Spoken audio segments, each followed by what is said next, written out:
बिस्मिल्लाहिर्रहमानिर्रहीम। अस्सलाम वालेकुम। जैसा कि पहले लेक्चर में मैंने नर्सिंग प्रोसेस के बारे में बता दिया था और नर्सिंग प्रोसेस में हमने असेसमेंट डिस्कस किया था, असेसमेंट के बारे में बताया था जो कि पहला स्टेप था नर्सिंग प्रोसेस में। आज हम नर्सिंग डायग्नोज या डायग्नोजिंग के बारे में बात करेंगे जो कि सेकंड स्टेप है नर्सिंग प्रोसेस में। So let's start. Nursing diagnose किसे कहते हैं? In this page the nurse sorts and analyzes the data and asks himself what are the actual or potential health problems for which the client needs nursing assistance। Nursing process मैंने आपको बता दिया था, उसमें आपने पहले क्या किया? असेसमेंट किया, सब्जेक्टिव डेटा लिया, ऑब्जेक्टिव डेटा लिया, फिजिकल एग्जामिनेशन किया। अभी उस सारी डेटा को देखते हुए, उसको एनालाइज करते हुए आप क्या करेंगे? आप एक प्रॉब्लम आइडेंटिफाई करेंगे कि प्रॉब्लम, एक्चुअल प्रॉब्लम क्या है या पोटेंशियल प्रॉब्लम क्या है। उसको हम क्या कहेंगे? जो प्रॉब्लम आपने आइडेंटिफाई किया, जो डिजीज़ आपने आइडेंटिफाई किया, जो बीमारी आपने आइडेंटिफाई की, उसको हम क्या कहेंगे? उसको नर्सिंग डायग्नोज कहेंगे। ठीक है। All the activities are based on the nursing diagnose.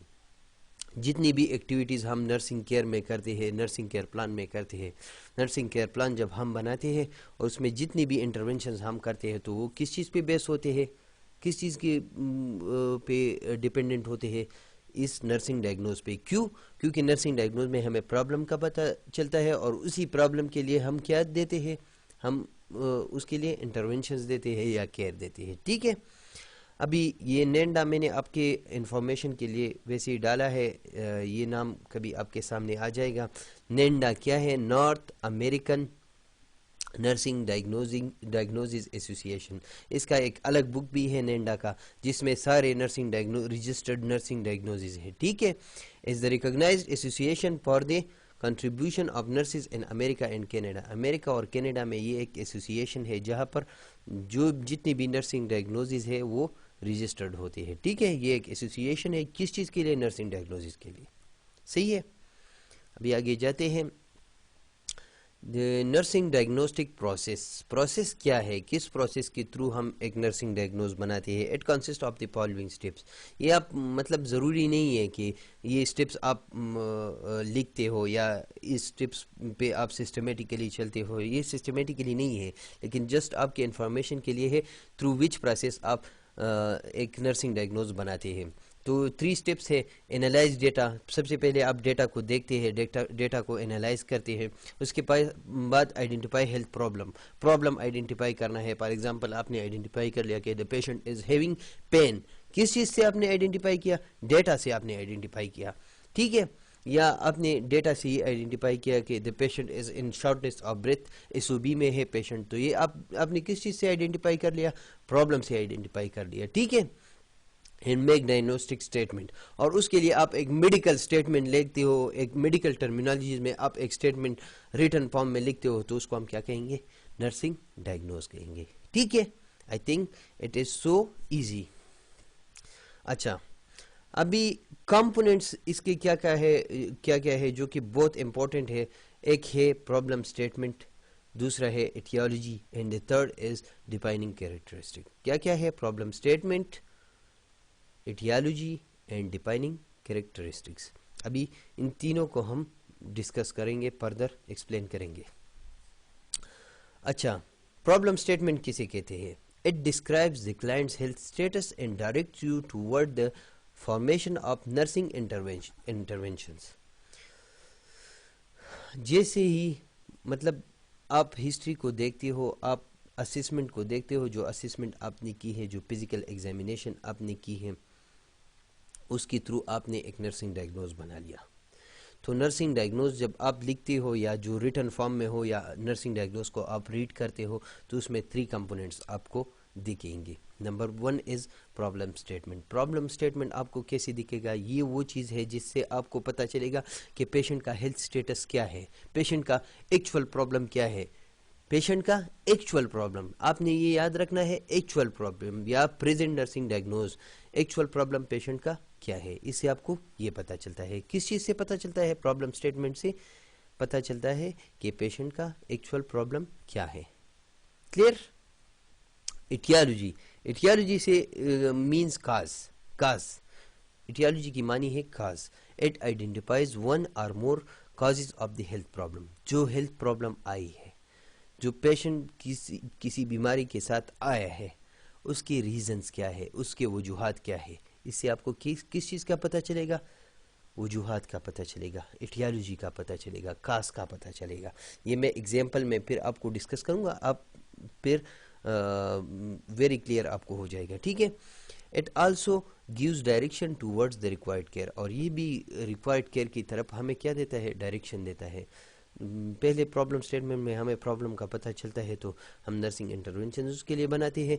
इस चीज़ में भी कास का पता चलता है तो हम कास करके कास ख़त्म करने के लिए कोई इंटरवेंशन लेते हैं, ठीक है। तो सेकंड कंपोनेंट क्या हो गया? Etiology. Problem statement number 1, second is etiology, and the third is defining characteristics. Defining characteristics क्या है कि these are the signs and symptoms showing the risk nursing diagnosis और पोटेंशियल प्रॉब्लम्स, ठीक है। ऐसे साइंस और सिम्टम्स जो आपको ये शो करे कि द पेशेंट करंटली इस बीमारी के साथ आया है, लेकिन पेशेंट को आगे क्या प्रॉब्लम हो सकती है। मैंने आपको बताया कि एक एक्चुअल प्रॉब्लम है, एक पोटेंशियल प्रॉब्लम है। तो डिफाइनिंग कैरेक्टरिस्टिक आपको क्या बताएगा कि पोटेंशियल प्रॉब्लम क्या हो सकती है।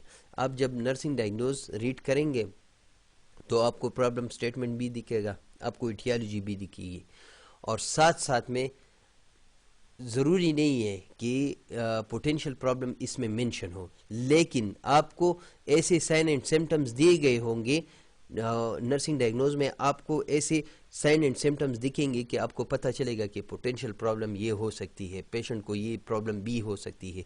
फॉर एग्जांपल, अगर एक पेशेंट है स्ट्रोक के साथ आया है, ठीक है, स्ट्रोक के साथ आया है। स्ट्रोक किस चीज़ की वजह से हुई है? Due to high blood pressure, excessive blood pressure, बहुत ज़्यादा ब्लड प्रेशर बढ़ गया है, उसकी वजह से उसको स्ट्रोक हुआ है, ठीक है।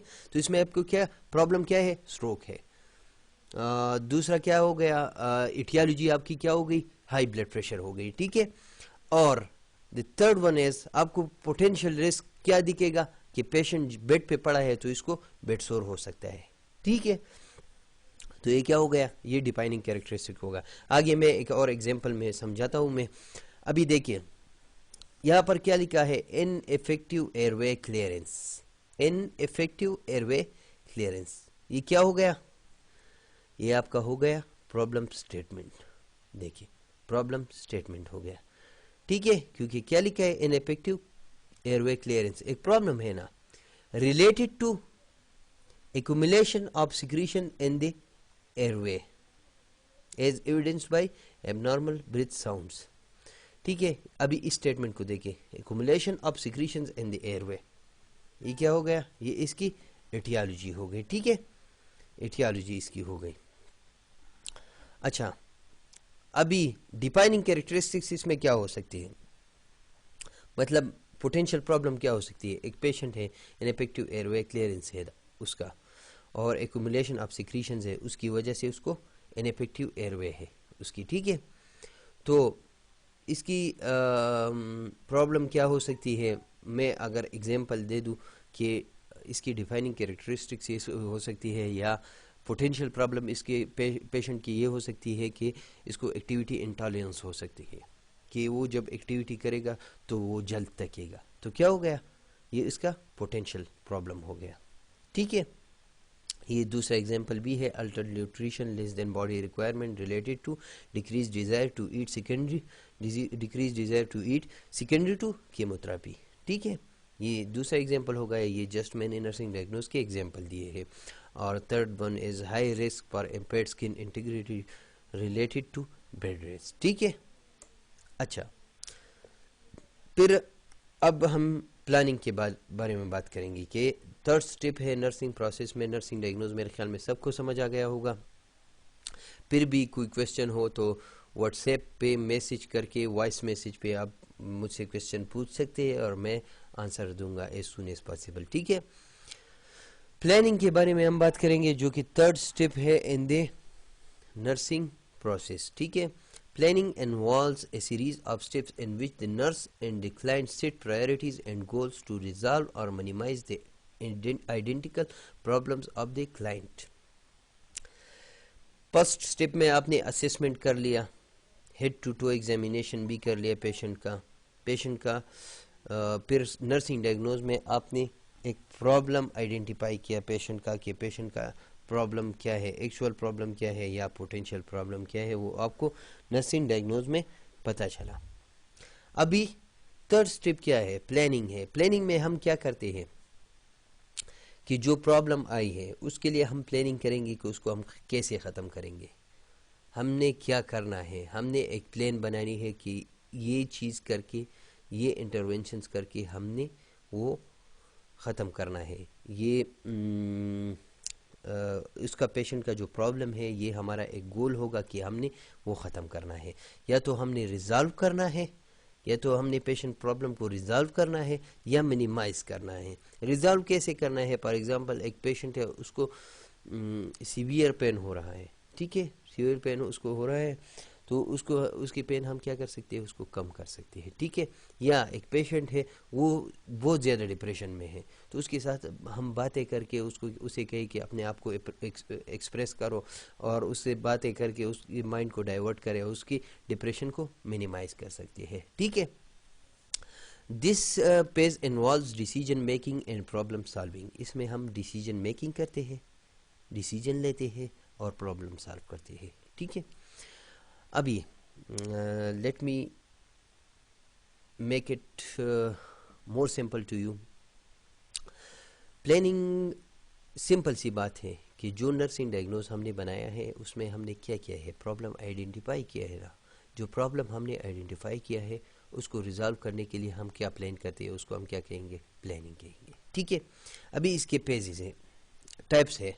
टाइप्स ऑफ प्लानिंग क्या है, इनिशियल प्लानिंग है, ऑनगोइंग प्लानिंग है और डिस्चार्ज प्लानिंग है। अभी इनिशियल प्लानिंग आपकी क्या होगी, इनिशियल प्लानिंग ये है कि आप एक पेशेंट आ गया और इनिशियली आप जल्दी जल्दी कुछ प्लान करके उस पेशेंट को केयर दोगे, उसको हम क्या कहेंगे, इनिशियल प्लानिंग। उसकी एग्जांपल क्या हो गई, फॉर एग्जांपल एक पेशेंट आ गया डिस्पनिया के साथ आ गया, शॉर्टनेस ऑफ ब्रेथ के साथ आ गया, पेशेंट साइनोस भी है और आपने उसको देख लिया, तो आप ये तो नहीं कह सकते कि मैं नर्सिंग केयर प्लान बना के फिर आपको केयर दूंगा या उसको केयर दूंगा, ठीक है, ये तो गलत है ना।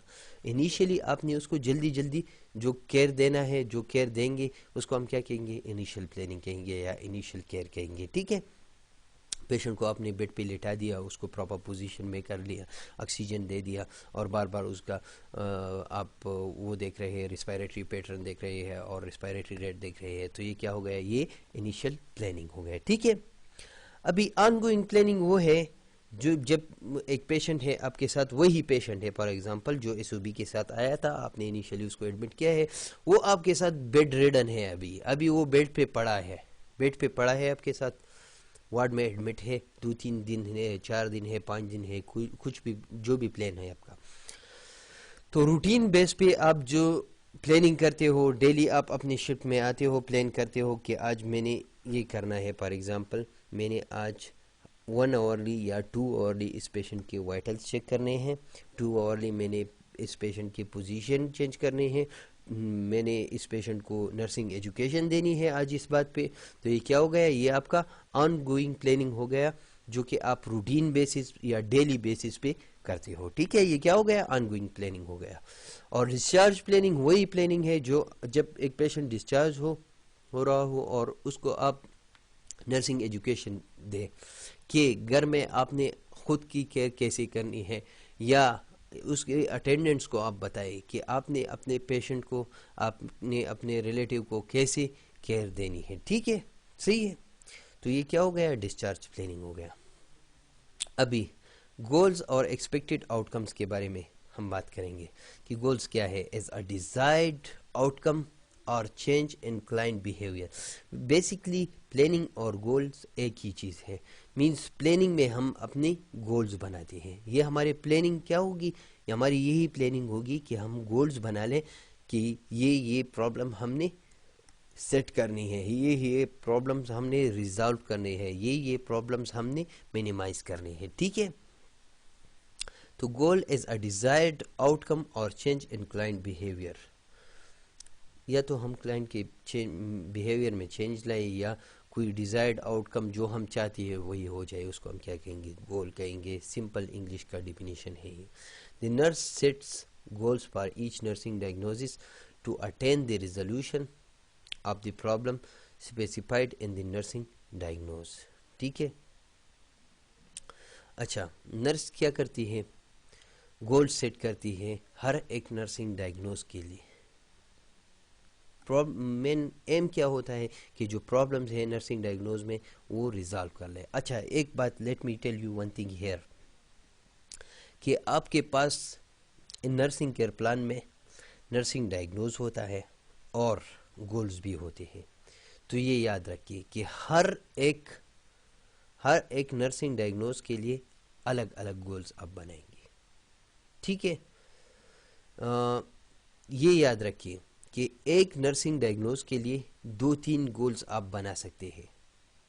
एक नर्सिंग डायग्नोज के 2-3 गोल्स हो सकते हैं, लेकिन 2-3 नर्सिंग डायग्नोज के का एक गोल नहीं हो सकता। इट मीन्स कि नर्सिंग डायग्नोज 2-3 हो सकते हैं। नर्सिंग डायग्नोज अगर एक है तो उसके लिए अलग गोल ज़रूरी है, लेकिन एक नर्सिंग डायग्नोज का के लिए 2-3 गोल्स हो सकते हैं, लेकिन 2-3 नर्सिंग डायग्नोसिस के लिए एक गोल नहीं हो सकता। ये आपने याद रखना है, ये अपने माइंड में रखना है। ठीक है। तो नर्स क्या करती है, गोल्स बनाती है किस चीज़ के लिए, नर्सिंग डायग्नोज के लिए, कि जो नर्सिंग प्रॉब्लम आया है, जो हेल्थ प्रॉब्लम आया है, उसको मैंने कैसे रिजॉल्व करना है, उसके लिए गोल्स बनाने हैं। ठीक है। तो ये गोल्स है। अभी कैरेक्टरिस्टिक्स क्या है कि इफेक्टिव गोल्स कैसे होगा, मतलब हम जो गोल्स बनाते हैं वो कैसे इफेक्टिव होंगे, वो कैसे कारआमद होगी। ठीक है। Right goals and outcomes in terms of client not of client response not nurse activities. आपने क्लाइंट रिस्पॉन्स को कंसिडर करना है। फॉर एग्जांपल मैं आपको एक एग्जांपल दे दूं कैसे आपने कंसिडर करना है कि जितना पेशेंट का लेवल है उसी मुताबिक आपने एक गोल सेट करने हैं। फॉर एग्जांपल मैं आपको कहूँ कि एक पेशेंट है साइकेट्री वार्ड में, आपके पास एक पेशेंट है जो मेंटली डिस्टर्ब्ड है, जो साइकोलॉजिकली इल पेशेंट है। तो आप जाके उसको 2 घंटे हैंड वॉशिंग समझाओगे कि अपने इस तरह हैंड वॉशिंग करना है, ये तरीका है, ये वो, तो क्या वो समझ जाएगा? नहीं समझेगा। तो आपने according to the patient response आपने गोल सेट करना है। ठीक है। Begin each goal with the client will. ठीक है। आपने हर गोल इस तरह बनाना है कि आप ये लिख के कि क्लाइंट विल, क्योंकि आपने सारा काम क्लाइंट से लेना है। ठीक है। क्लाइंट ने सब कुछ करना है। ठीक है। गोल्स आपके क्या होंगे कि the client will. So for example अभी मैं एग्जांपल देता हूँ कि अ पोस्ट ऑपरेटिव क्लाइंट में have the following goals. For example आपके पास एक पोस्ट ऑपरेटिव पेशेंट है, उसकी सर्जरी हुई है, तो उसके लिए गोल क्या होगा, the client will maintain clear open air way as evidenced by normal breath sound, no wheezing, normal rate of respiration and absence of dyspnea। आपने एक गोल बना लिया, पोस्ट ऑपरेटिव पेशेंट है, उसके लिए आपने गोल बना लिया कि मेरा गोल क्या होगा कि पेशेंट तो सर्जरी से आया है वार्ड में, अभी मैंने क्या मेंटेन करना है कि क्लाइंट का एयरवे क्लियर हो, ओपन एयरवे हो, क्लियर ओपन एयरवे हो। और किस चीज़ से आपको पता चलेगा, as evidence by normal breath sound, उसके नॉर्मल ब्रीथ साउंड हो जाए और वीजिंग ना हो, और रेट ऑफ रेस्पायरेशन उसके नॉर्मल हो, और कोई भी शॉर्टनेस ऑफ ब्रेथ ना हो। ये मेरी एम है, ये मेरी गोल है कि मैं ये करूँगा। ठीक है।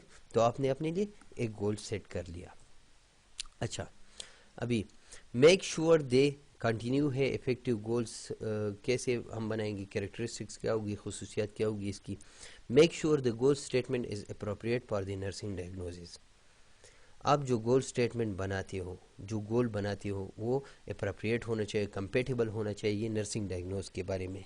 फॉर एग्जांपल मैं आपको ये बताऊँ कि एक आपने नर्सिंग डायग्नोज निकाल दिया कि पेशेंट को एक्टिविटी इंटॉलरेंस है।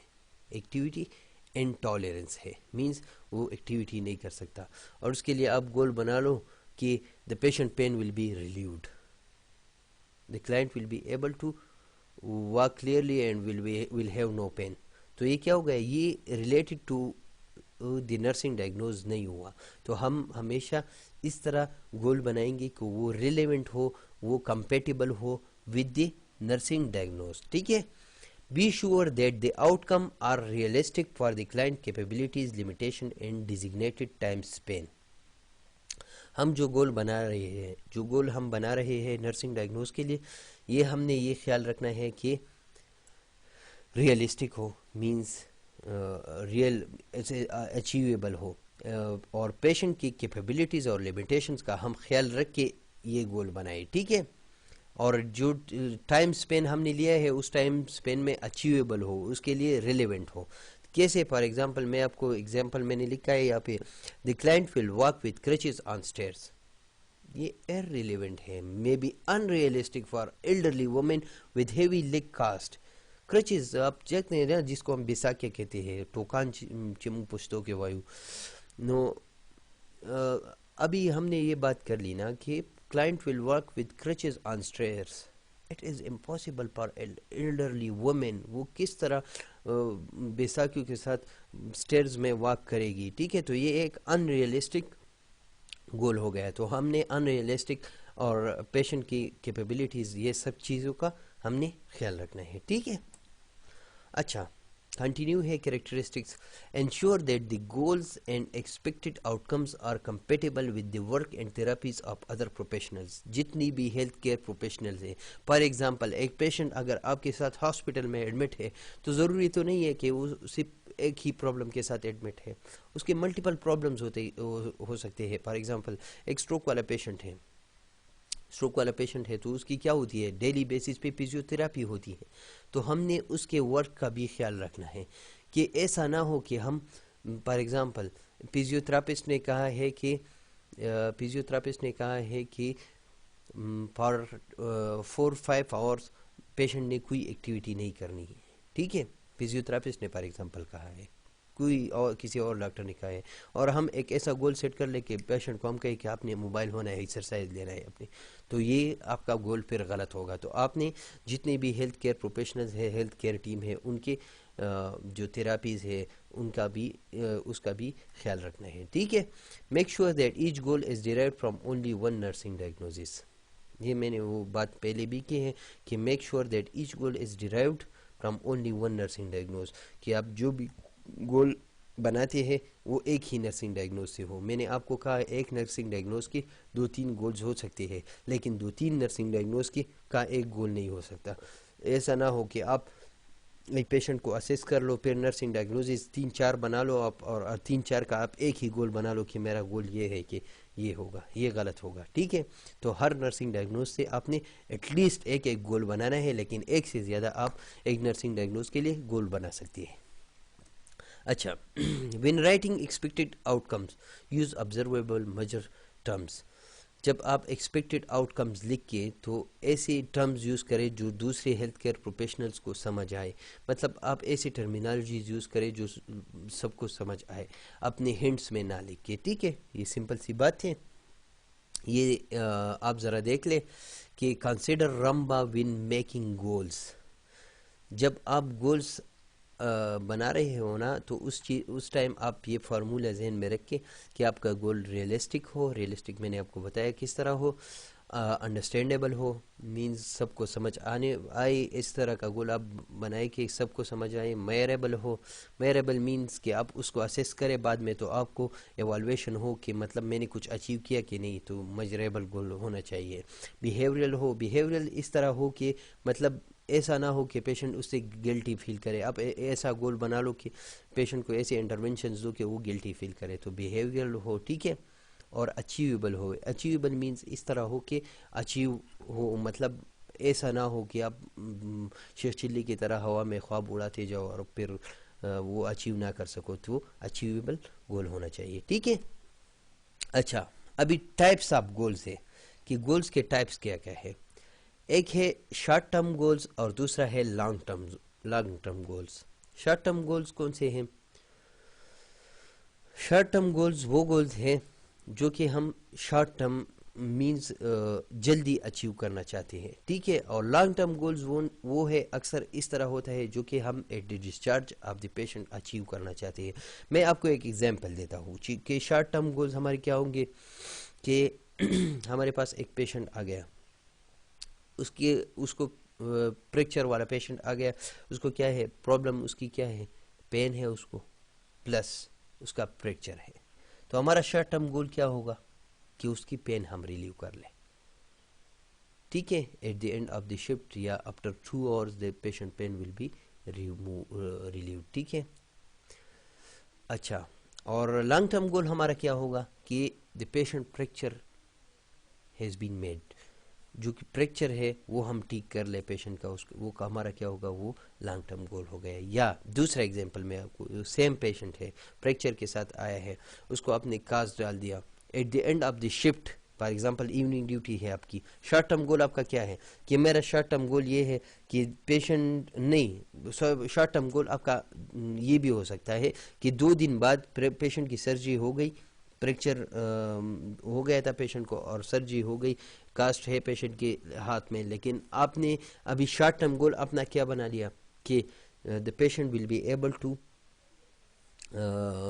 Raise his hand to the shoulder area within 2 days।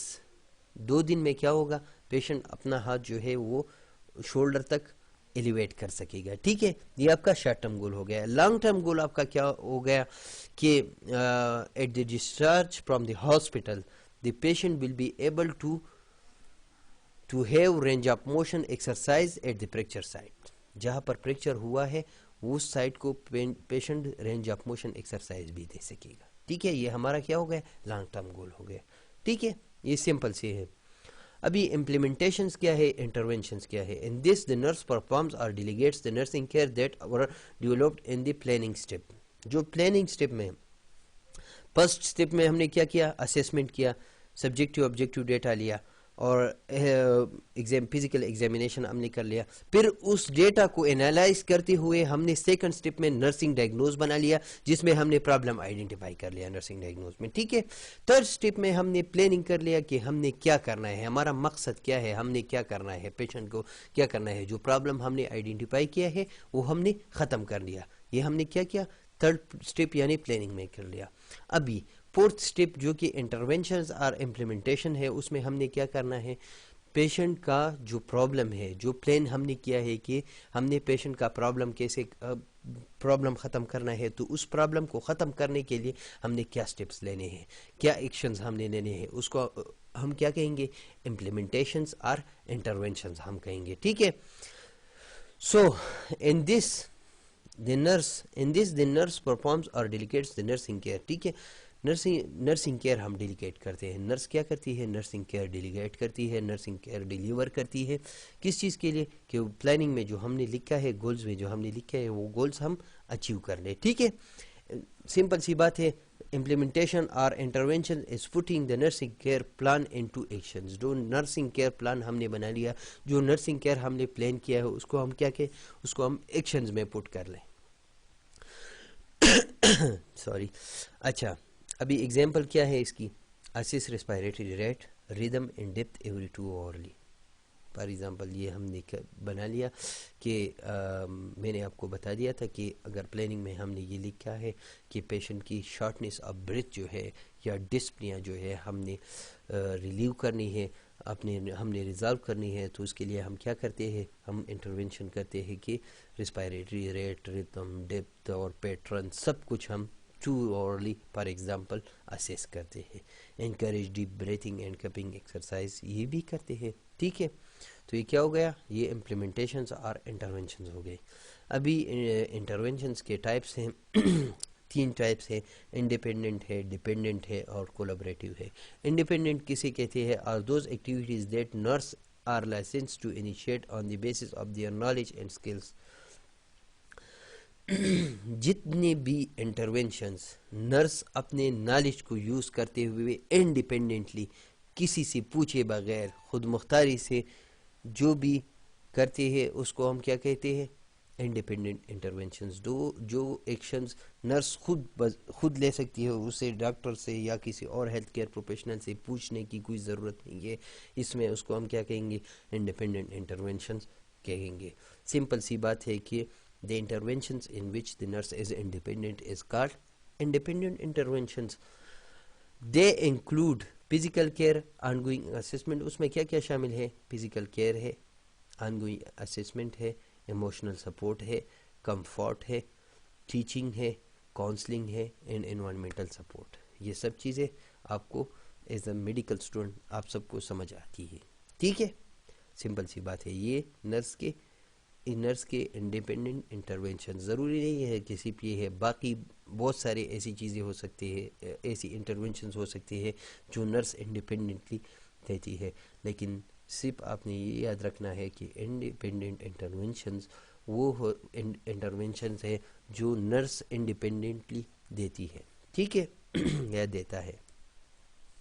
अभी डिपेंडेंट इंटरवेंशंस के बारे में अगर हम बात करें तो are those activities carried out under the physician's order or supervision or according to specified routines। अगर इंडिपेंडेंट इंटरवेंशंस आपने याद कर लिया, आपके माइंड में है, तो डिपेंडेंट इंटरवेंशंस क्या है, उसके बिल्कुल उलट, वो इंटरवेंशंस जो कि नर्स खुद नहीं ले सकती, वो खुद वो परफॉर्म नहीं कर सकती, मींस उसमें उसे या तो ऑर्डर की ज़रूरत होती है या सुपरविजन की ज़रूरत होती है। परफॉर्म नर्स करेगी लेकिन अपनी मर्ज़ी से परफॉर्म नहीं कर सकती, ठीक है।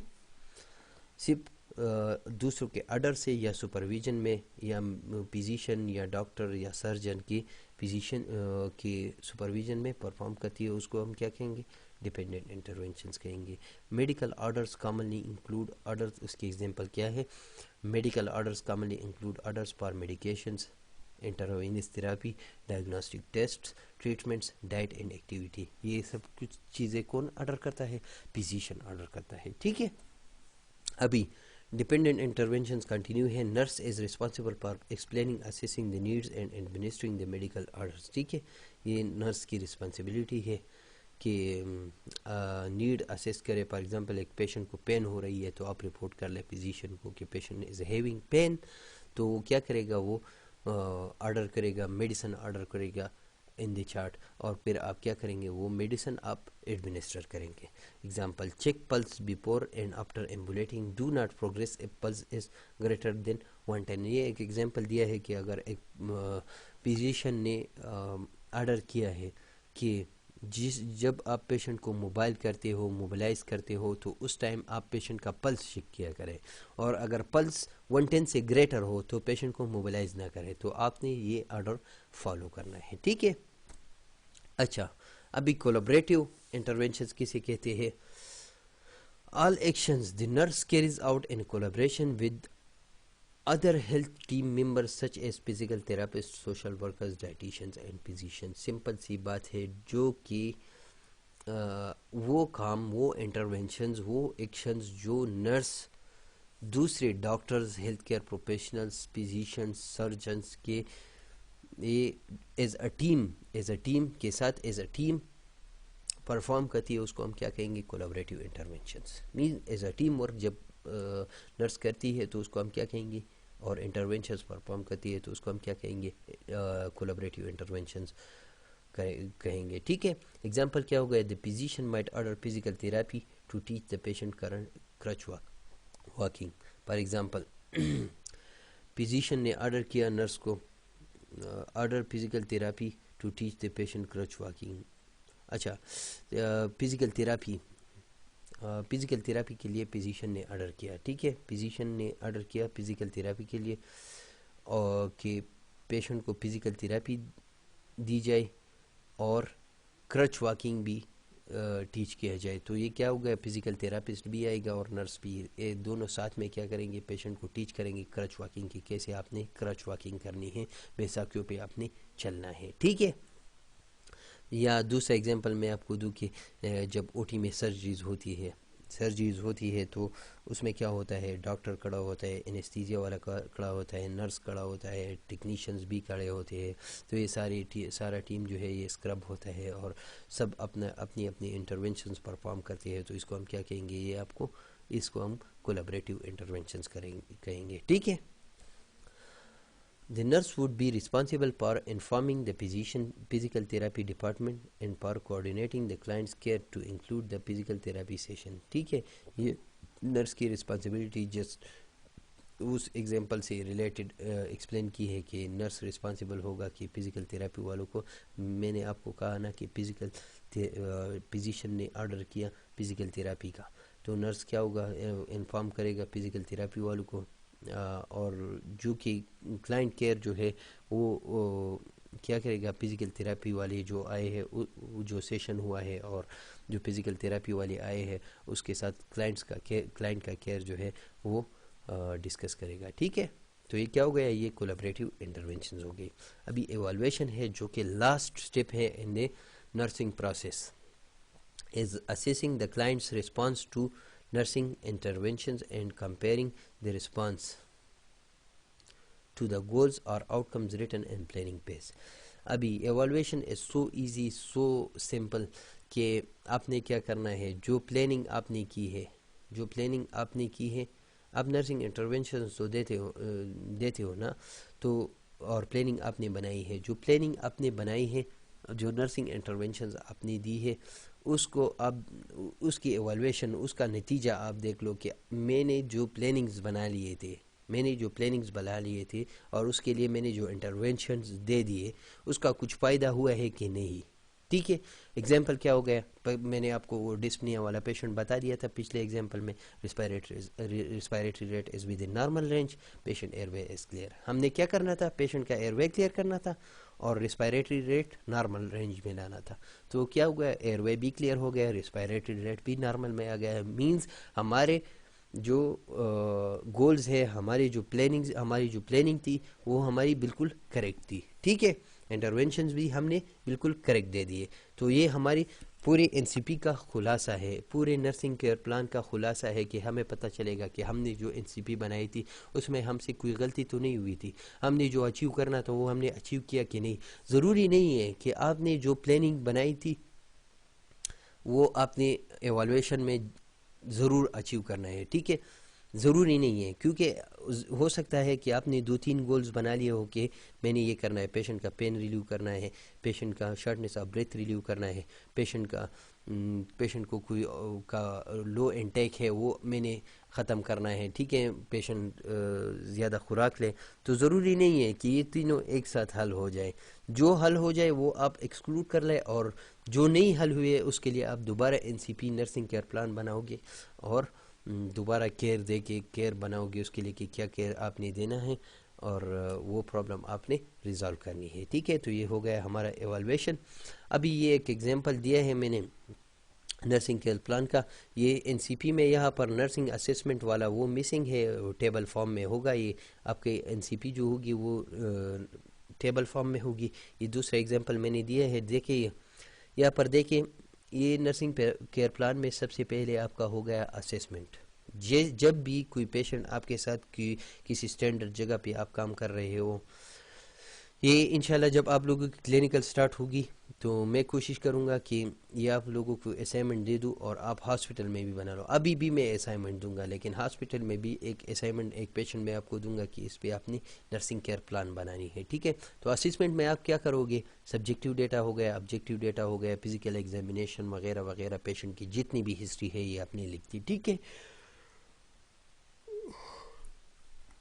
सॉरी, फिर सेकंड क्या हो गया, नर्सिंग डायग्नोज हो गया। डायग्नोसिस में आपने क्या किया कि पेशेंट का जो प्रॉब्लम था, एक्चुअल प्रॉब्लम था या पोटेंशियल प्रॉब्लम हो सकता है, जो वो उसके आपने प्रॉब्लम आइडेंटिफाई कर लिया और एक नर्सिंग डायग्नोज आपने बना लिया। ये इन्फेरेंस जो है, ये इन्फेरेंस टिप जो है, इन्फेरेंस ये जो है ये इसमें नहीं है, ये नर्सिंग केयर प्लान में नहीं है। ये वैसे ही जो नर्सिंग डायग्नोज है ना उसको एक्सप्लेन करने के लिए ये इन्फेरेंस डाला गया है इस टेबल में, ठीक है। तो ये नर्सिंग डायग्नोज में वैसे नहीं आता, ठीक है। फिर प्लानिंग क्या है, प्लानिंग आप नर्सिंग डायग्नोज में जो प्रॉब्लम आपने आइडेंटिफाई किया उस प्रॉब्लम को कैसे आपने ख़त्म करना है, सॉरी कैसे आपने ख़त्म करना है, इंटरवेंशंस क्या देने हैं, आपका गोल क्या है, ये सब आपने किस चीज़ में लिखना है, प्लानिंग में लिखना है। फिर इंटरवेंशंस आपने देने हैं, इंडिपेंडेंट जो भी है या डिपेंडेंट भी है या कोलैबोरेटिव है, जो भी है। ज़रूरी नहीं है कि आप अलग अलग लिख लो कि मैंने इंडिपेंडेंट ये देने हैं, डिपेंडेंट ये देने हैं और कोलैबोरेटिव ये देने हैं, ज़रूरी ये नहीं है, ठीक है। जस्ट आपने इंटरवेंशंस लिखने हैं कि पेशेंट का इज़ हैविंग द प्रॉब्लम, तो उसके लिए हमने क्या इंटरवेंशंस देने हैं। फिर रेशनल जो है, रेशनल भी इसमें इंक्लूडेड नहीं है, ये याद रखिए। ये इनपेरेंस और ये रेशनल जो है ये इम्पोर्टेंट नहीं है, ये इम्पोर्टेंट नहीं है नर्सिंग केयर प्लान में, ना ये हॉस्पिटल साइट पे ये होता है, लेकिन ये जस्ट आपके इंफॉर्मेशन के लिए इसमें डाला गया है।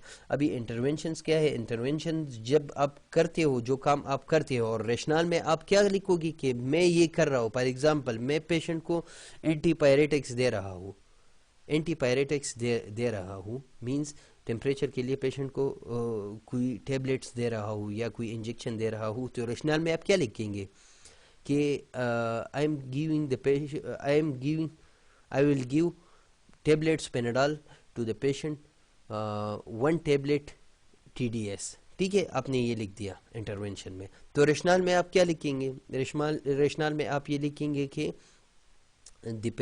Tablet Panadol will relieve the patient temperature. तो इसका मीन जो आप इंटरवेंशन करते हो उसका क्या फ़ायदा होगा, उस वो आप किस चीज़ में लिखेंगे, रेशनल में लिखेंगे। और एवालुएशन तो मैंने आपको बता लिया कि आप देखेंगे, असेस करेंगे कि इंटरवेंशंस जो आपने कर लिए हैं या जो प्लानिंग आपने की थी वो आपने अचीव कर लिया कि नहीं, ठीक है।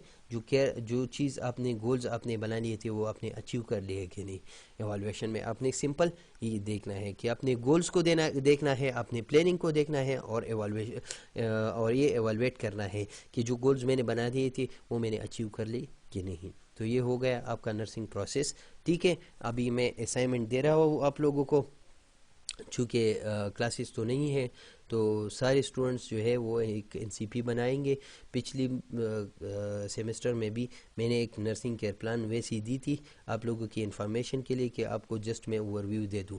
तो जो जितने आप लोगों को मैंने असाइनमेंट दी थी और आप लोगों ने असाइनमेंट जिन्होंने जमा की थी, तो उसके मार्क्स भी उन स्टूडेंट्स को मिले हैं।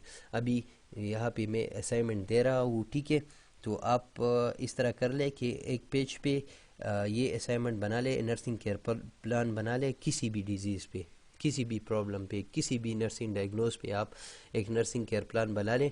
और लास्ट डेट आप सबमिशन क्या होगी, 8/3/2020, ठीक है। 8/3/2020 ये आपका लास्ट डेट होगा सबमिशन के लिए। तो ये सबमिट कर ले टाइम पे ताकि आपको इसके मार्क्स मिले।